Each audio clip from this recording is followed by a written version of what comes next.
Yesterday we had completed our chapter number 7, the interview, and I have sent you the important question answers also of the chapter by Christopher Sylvester, the interview. Today we'll be having a new chapter, Poets and Pancakes. Poets and Pancakes there by Ashok Mitran. I want you to be engrossed here and put your earnest approach and effort, okay, for the comprehension of this particular chapter. Please open the textbook Flamingo, the Poets and Pancakes by Ashok Mitran. Let me tell you the theme, the backdrop of the story, okay, the central idea of the story. What do you mean by Poet and Pancakes, something like that. Poet and Pancakes by Ashok Mitran actually is an extract, is an example, okay, taken, derived from his book, My Years with Boss. Ashok Mitran had worked in Gemini Studio. The entire story takes place in Gemini Studio only. Gemini Studio, okay, was founded in Madras in Chennai in 1940, before Indian independence there, by S.S. Vasan. And what was the thing done by Gemini Studio? Why it was popular throughout of the country? Gemini Studio was a film producing company. Gemini Studio was a film producing company, especially in Karnataka, Andhra and Tamil Nadu. These were the three prolific states where the movies produced by Gemini Studios, okay, were published there, or were telecast there, or were released there, okay, is the more appropriate word there. And Ashok Mitran, the narrator of the story, the writer of the story, okay, has spent a good time, a long time in Gemini Studio, obviously under S.S. Vasan, who was his boss, who was the owner of Gemini Studio there.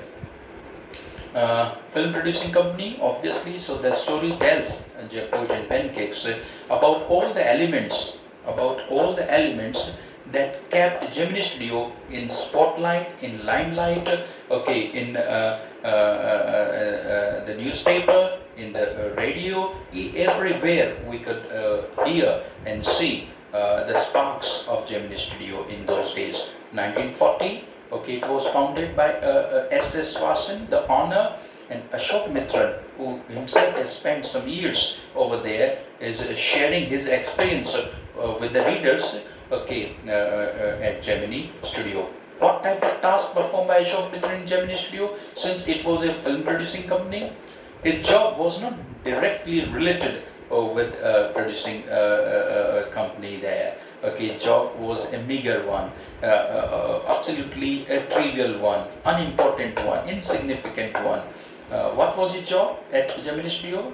Please listen to me carefully. Ashok Mitran, the narrator, who has spent a good deal of time, okay, at Gemini Studio, actually worked in a cubicle. Cubicle, a small room. A small room was there in Gemini Studio. Chennai it is situated in. Okay, and his job was to cut out. Ashok Mitran's job was to cut out the clips from the newspaper on wide varieties of subjects. Okay, and file it, store it in a file or a folder. And those news clips he could not cut, he could not trim. He was supposed to get or take a handwritten notes, okay, on it and store it in the same file. So his job was a trivial, insignificant one, unimportant one. His job was to cut out the newspaper clips on the wide varieties of subjects and store them in a file.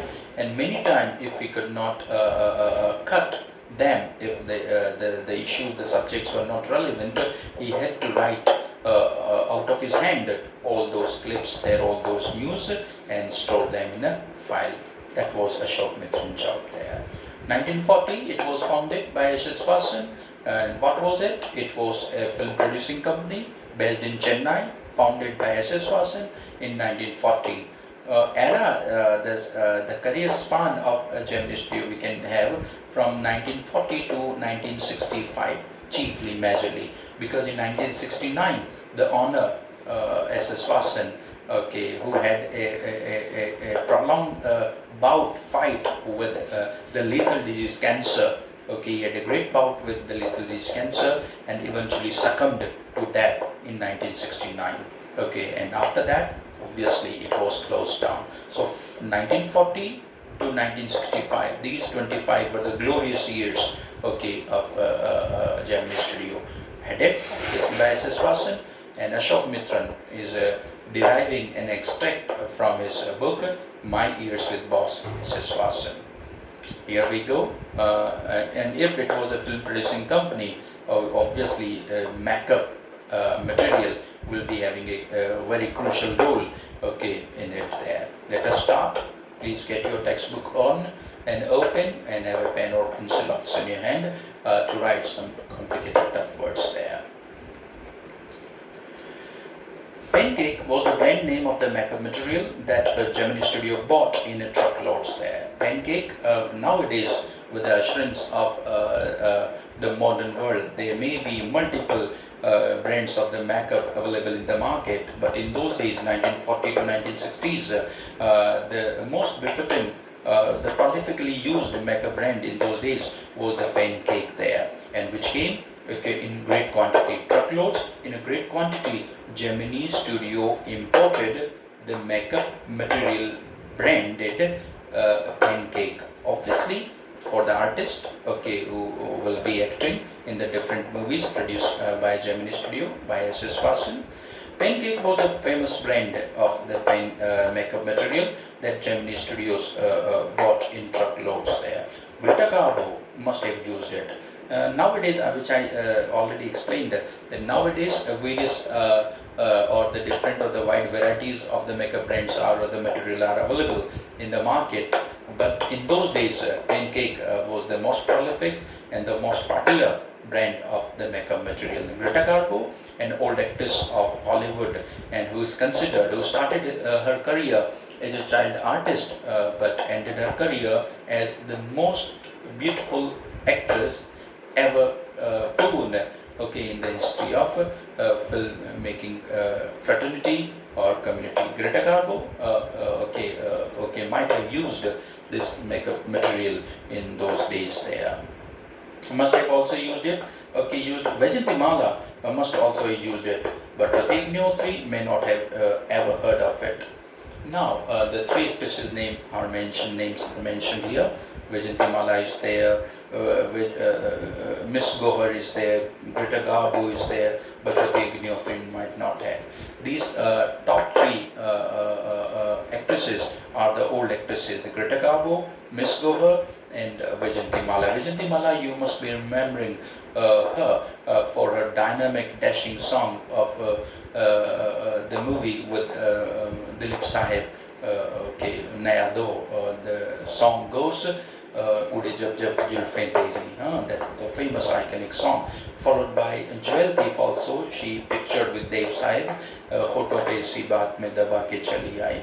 So she was a tremendous actress in those days, and being an old actress of the era 1950s, 60s, she might have used Pancake. But Rati Agnihotri, who made her debut in 1980s with the Ek Dooje Ke Liye movie with Kamal Hassan, father of Shruti Hassan, okay, she might not have heard Pancake because in those days, okay, some new makeup material might have come into the market and Pancake was obsolete. Therefore, Rati Agnihotri, a newly emerging actress of 1980s, might not have used Pancake because till that time Pancake was obsolete, was finished. Okay, there was no market. New branded makeup material might have come to film industry. So the old actresses might have used, new actresses might not have, since the era was changed, and so the brand of the makeup material. The makeup department of the Gemini Studios was in the upstairs of a building that was believed to have Robert Clive's tables there.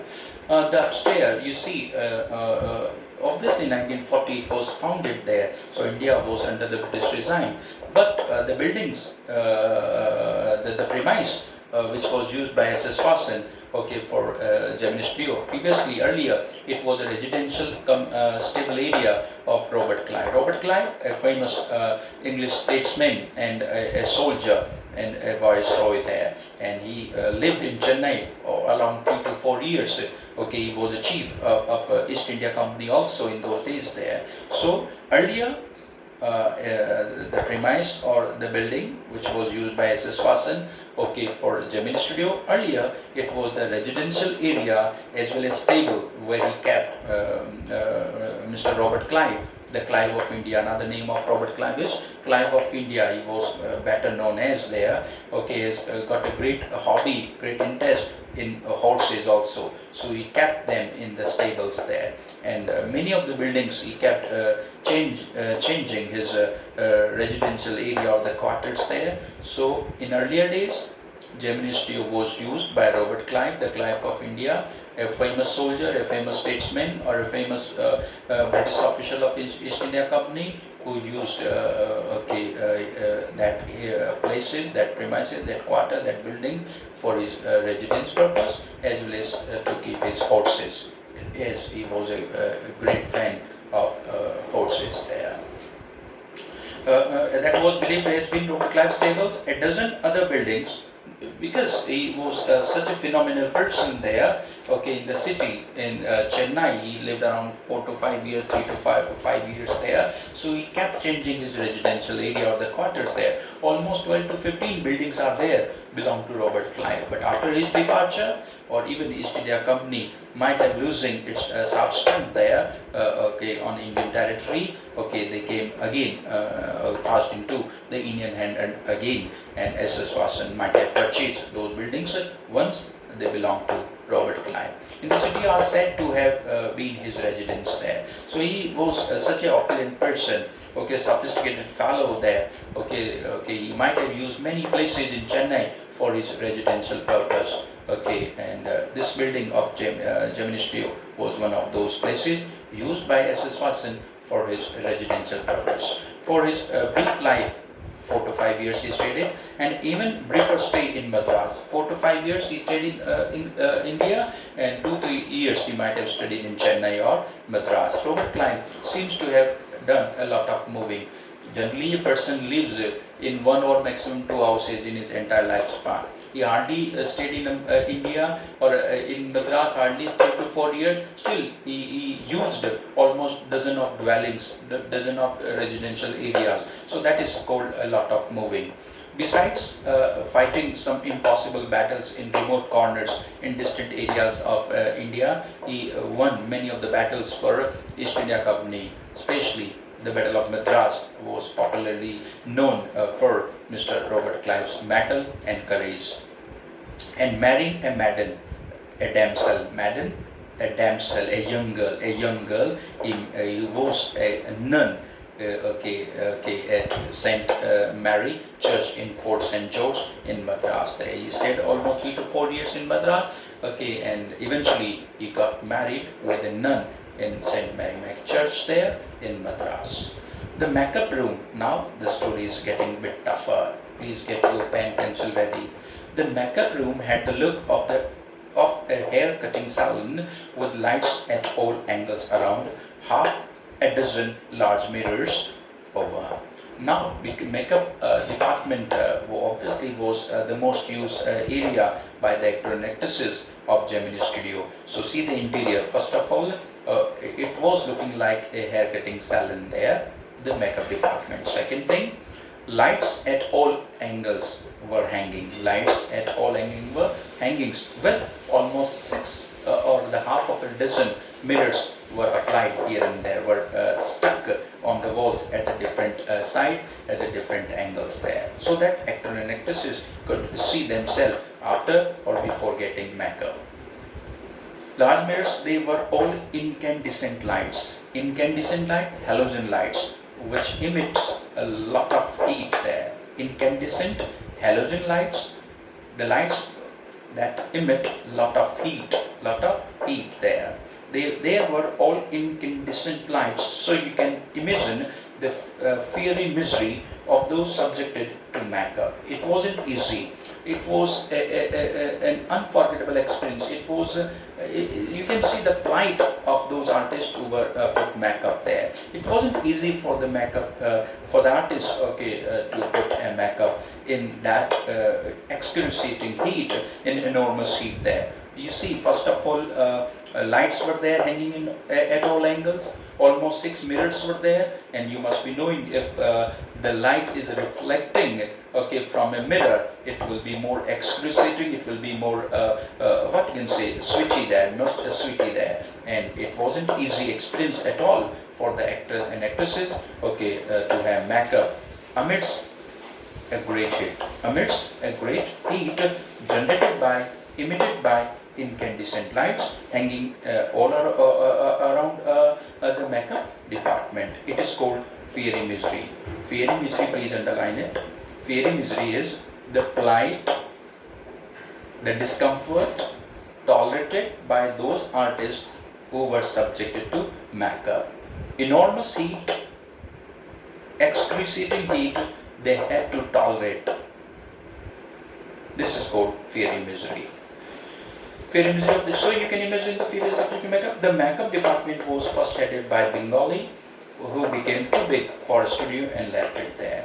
Obviously, if makeup department will be there, there should be a boss, there should be the head. And first of all, it was headed by a Bengali. But out of ego problem, we became too big for any left it because of some ego problem there, ego clashes between the boss and the head of the makeup department, and he left. Then the Bengali, followed by whom? Bengali, he was followed by a Maharashtrian, who was assisted by a Dharwad Kannadiga, an Andhra, a Madras, an Indian Christian. An Indian Christian is that Christian who basically was an Indian, maybe a Tamil or a Kannada, but after some time he has converted his religion and became a Christian. That person is called a Madras Christian there. Madras Indian Christian and Anglo-Burmese. Anglo-Burmese are those people who are basically coming from this the place Burma, but they must be having correlation with English genes also. So if a person has got father and mother from two different nations, that is called Burma and England, that generation will be known as Anglo-Burmese. Anglo-Burmese and the usual local Tamils there. All this shows that there was a great deal of national integrity long before All India Radio and Doordarshan began broadcasting programs on national integration there. National integration could be seen at makeup department of Gemini Studio well before television or the radio started getting their transmission on the issues of national integration there. It means the makeup department of Gemini Studio was the best place to see the national integrity. How? Because there worked people from different caste, different community, different states, different culture.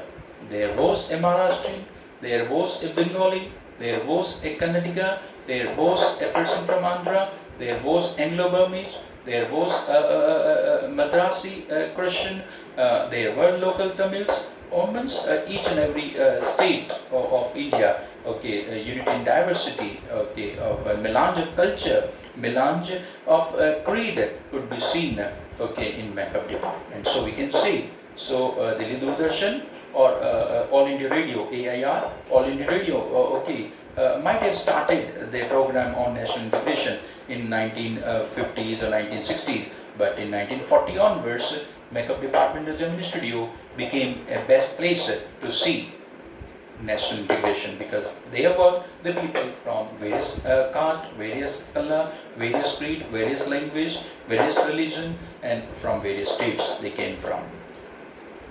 This gang of national integrated makeup men could turn any decent looking person into a hideous crimson monster. integration could turn any decent looking into a crimson hued monster with the help of truckloads of pancake and a number of other locally made potion and lotion. Irony, satire, okay, sarcasm has been used in these lines. Generally, after putting a makeup, generally a person becomes more beautiful, more handsome. But this gang of makeup department of Gemini Studio could turn a decent looking person into a hideous one. Hideous, ugly. Hideous, repulsive. Hideous, ugly, hideous, repulsive. Okay, crimson is dark red. That may be the color of pancake. Dark red, crimson, that may be color of pancake there. So they put a lot of pancake on the faces of the artists there. Okay, who were obviously cast by S.S. Vasan for his movies there. So the sarcasm is there, irony is there. So this makeup department gang could turn a decent looking person into a hideous monster, into an ugly monster by putting a lot of makeup material. First of all pancake, followed by some locally produced lotion and potion, creams, lotion and potion, creams and gels. Creams and gels there. Creams and gels also they put on the artist's face there regarding their makeup. Lotion, and those were the days of mainly indoor shooting and only 5% of the movies were shot outdoor. I suppose the sets and studio lights needed the girls and boys to be made up look ugly in order to look presentable in the movie there. Most of the movies, 1940s, 1950s, I'm talking about there. So obviously there were not great many of the times when the outdoor locations were shot there. Hardly 5% of the movies were shot outdoor, and obviously the major part, the prolific part, the 95% part of the movies were shot indoor there, and the artist, the makeup department, okay, got the artist, okay, not more beautiful after putting makeup. They made the artist look more hideous, more ugly, so that they could look presentable, okay, in the movies there. The movie, a strict hierarchy, a system of that level that goes from lower to upper, that goes from low to high, The hierarchy, a system that has got certain levels from low to high. A strict system, hierarchy, was adopted in makeup department. Tough question. What was the hierarchy adopted at the makeup department of Gemini Studio? Please see the hierarchy, see the system, see the channel, see the levels they have adopted. Makeup department, the chief makeup man made the chief actress and actresses ugly. Ugly, you use beautifully here. Too much sarcasm used by Ashok Mitran there. Maybe having a bitter experience of his days which he spent at Gemini Studio. That may be the reason that too many examples of sarcasm or satire we will witness in these lines. The chief makeup man made the chief actress and actresses beautiful or ugly. His senior assistant, the second hero and the heroine. The junior assistant, the main comedian, and so forth, so on there. So the chief makeup man, the man hero, the man heroine.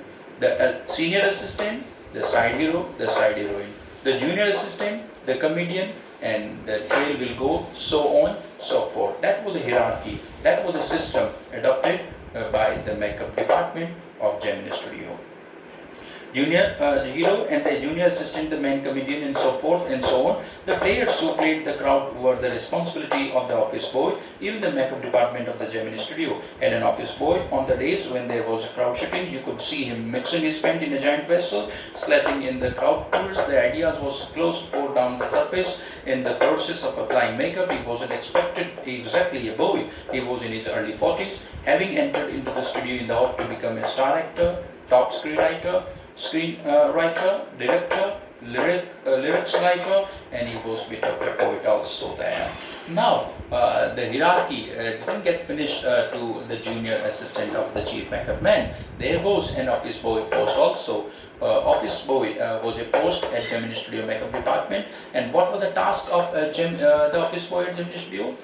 Whenever there was an outdoor shooting or a crowd shooting day, crowd shooting, they came the role or the importance of office boy. Office boy task job was to put the makeup on the crowd, or when the crowd will be there in action, when there was a crowd shooting day there. Obviously, then how he put the makeup? It was not that much Herculean task, okay, for the office boy to apply makeup on the crowd. He generally took a giant vessel, a big pot, a big container, a big container he might have taken. Okay, then he dipped the brush in their hand. He asked the people, okay, to stand in a row there. He dipped the brush in his hand, and there's one slab, two slab, makeup over.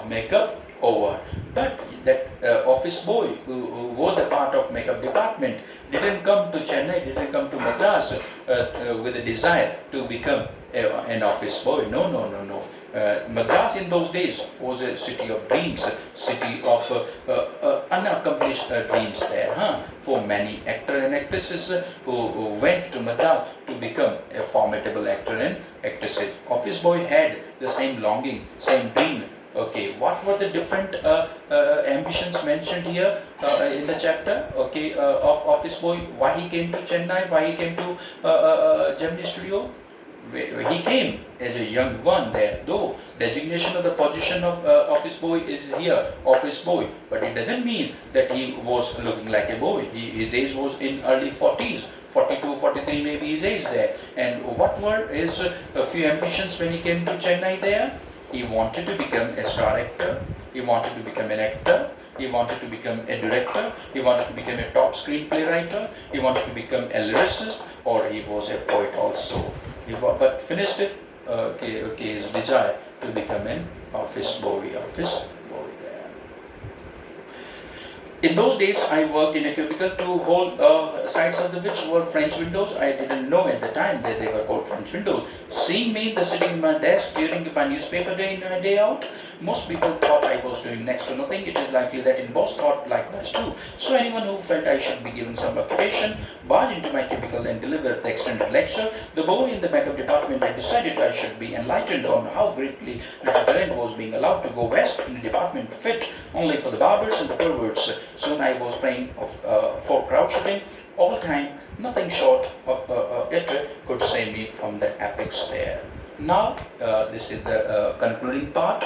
This is the final part of the explanation. Now, Ashok Mitran is coming into action there. He was working in those days in a cubicle, a small room. Cubicle, having a small room, he was given by S.S. Watson, and it had French windows. French windows are those windows which are opened up to a balcony or a garden in front of it there. Those windows are called French windows. At the time, Ashok Mitran didn't know the definition of the meaning of French windows. Later on, he came to know that French windows are those windows which are opened up to a balcony or a gallery or a small garden or a lawn there. His job all day long, okay, day out, day in, he was supposed to trim the newspaper clips on the wide variety of subject and file them in a folder. So it was an insignificant task. Even S.S. Watson, the boss, might have been thinking the same, that S.S. Watson, that Ashok Mitran was not a person who may be considered an important integral part and parcel of Gemini Studio. Even the boss must be thinking about Ashok Mitran that his job was a bit trivial one there. Many times when office boy was a frustrated guy there who came there to become a star actor, a director, a lyricist, or a top screenplay writer there. He was a poet also. When his dreams were shattered, many times, and you see, when a person is frustrated or irritated, he wants someone to share his grief, to vomit his grievances there. So Ashok Mitran was the best person in Gemini Studio who generally did nothing there. Therefore, many times office boy barges into, gushes into, enters forcefully without taking the permission of Ashok Mitran, and gave a long extended speech of his frustration there. And he told Ashok Mitran, you see, like suppose I'm office boy and you are Ashok Mitran. Ashok Mitran, you see, what potential I have got, what caliber I have got. And SS Vasan has got no manners, has got no insight to identify my potential, the hidden talent there. I'm a literary genius, I'm a star actor, I have got the talent enormous, and my all these potential or the talents are going wasted there. SS Vasan has got no idea that what he is doing with me there. But Ashok Mitran was not in a mood to listen that boring speeches of frustrating speeches of Ashok of his boy. Therefore, he started praying for the crowd shooting, because less than that nobody could say Ashok Mitran from the long narrative, boring, monotonous speeches, frustrated speeches of office boy. If there will be crowd shooting, obviously office boy would be busy in slapping the faces of the crowd, and Ashok Mitran would be able to get freedom. He would be able to get rid of the monotonous, frustrated speeches of office boy there.